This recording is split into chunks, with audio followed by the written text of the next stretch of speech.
to my film and TV channel, and coming soon, where we look forward to some streaming things and some cinema things over the space. Well, this is 28th of April to the 5th of May, so not a long time, but there's a lot of stuff coming out. So let's hope there's some good stuff. There probably is, looking at it, yes, so we'll get on with it. Please, if you are new to this channel, please push that subscribe button, push the bell notifications. Everything film and TV, of course. Reviews, film reviews, TV drama reviews, information vlogs like this one, lots of different things. So you can jump on board. I've just passed 3,000 subscribers, so if you can add yourself to that, and it'd be great to have your support. And all your comments are very, very welcome, of course, on anything we talk about today, or anything to do with film and TV. It'd be great to hear from you. So please, if you are pushing buttons, push that little like button as well. I'm trying to get just a minimum of 10 to 15 likes so you can get me towards that target. I'll be very appreciative. Right, yes, we're going to start from the 28th of April. And we've got a trip to Never Neverland. Yes, we've got a trip there. In the latest Disney adaptation of the classic movie cartoon, we have Peter Pan and Wendy. David Lowery is in charge of this live-action adventure. He puts his name to Pete's Dragon in the past, the adaptation back in 2016. And we'll give this the sort of Green Knights, which, yeah, I liked and didn't like in equal parts.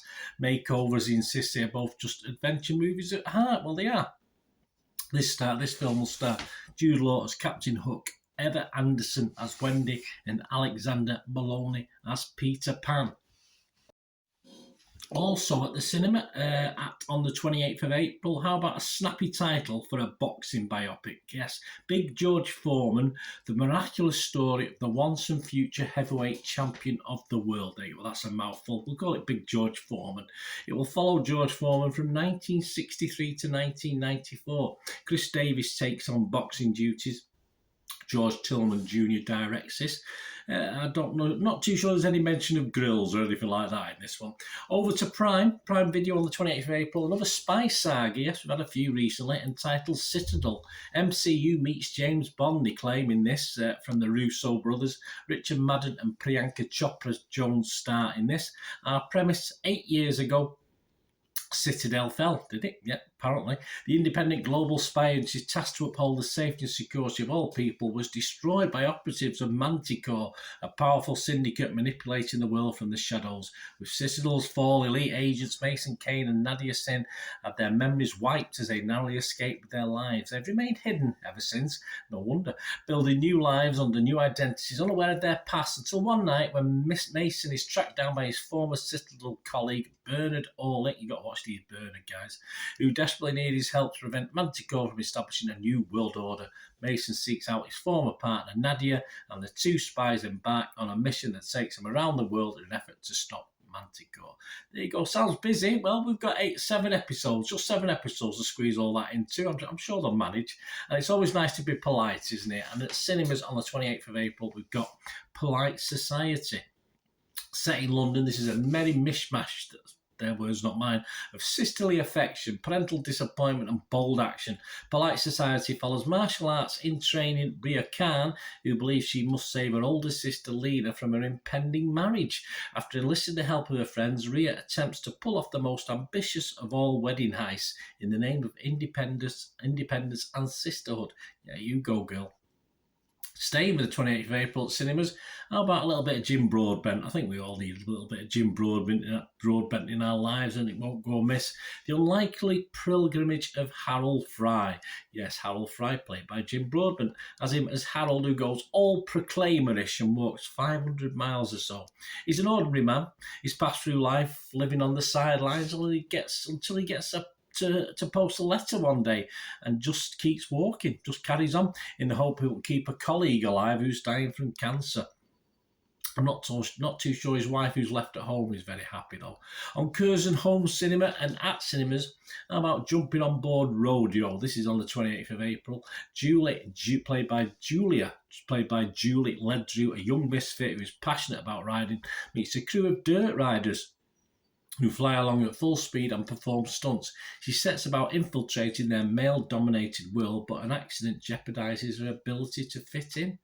A largely non-professional cast on this one, but this little biker tale, but it is receiving some good reviews. It's been a while, but Paramount Paramount Plus even are giving us an 80s adaptation on 30th of April. The original Bunny Boiler is back, yes, as we have an 8-part Fatal Attraction. Joshua Jackson and Lizzie Kaplan starred in this episodic look at marriage, fidelity and mental health. I'm sure no rabbits have been harmed in the making of this one. And this takes us to the end of April. Early May, we've got such things on the 5th of May as Back to the MCU and Guardians of the Galaxy Volume 3. 6 long years after Volume 2. Have you been waiting? Have you been on the edge of your seat? Perhaps not me. James Gunn at the helm. Chris Pratt is back and he's joined by newbies Will Poulter and Chukwudi Iwuji. We all know the only real hero in this is the raccoon voiced by Bradley Cooper. Forget the rest. The story, still reeling from the loss of Gamora, Peter Quill rallies his team to defend the universe and one of their own, a mission that could mean the end of the Guardians if not successful. I'm sure they'll pull through. On the 5th of May, we also have a period piece, yes, a little bit of change in pace, called The Laureate, set against a glamorous backdrop of Britain's roaring 20s. The Laureate tells the story of a young British war poet, Robert Graves, who's married with 4 children when he meets and becomes romantically involved with Laura Ryden, a writer from America. Defying the conventions of polite society, Ryden moves in with Graves. Oh, we had a film called that. Ryden moves in with Graves and his wife, living as a menage a trois. But then, with the arrival of strappingly handsome Irish poet Geoffrey Phibbs, the arrangement becomes a menage a quatre. But soon, does that exist? But soon tensions and rivalries become so fraught that Graves is a suspect for attempted murder. Laura Haddock, Julian Glover and Diana Agron star in this one.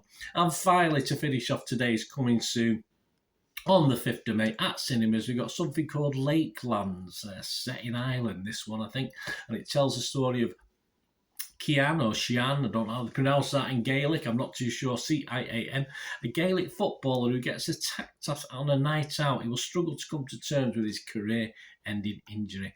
Enna Hardwick and Danny Galligan star in this one. Just think Sporting Life 1963 for this one.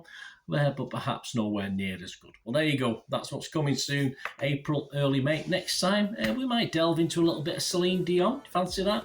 And of course, we've got the 10th. It's there in the background. Fast X, that's out as well. I don't think I've seen Fast 2, 3, 4, 5, 6, 7, 8 or 9, but I probably won't rectify that. But join me for that, guys. Let me know your thoughts. Let me know what you're looking forward to. It'd be great to hear from you. Thanks for watching. Till we meet again. That's one thing, don't I? Please stay safe, everyone. Bye for now.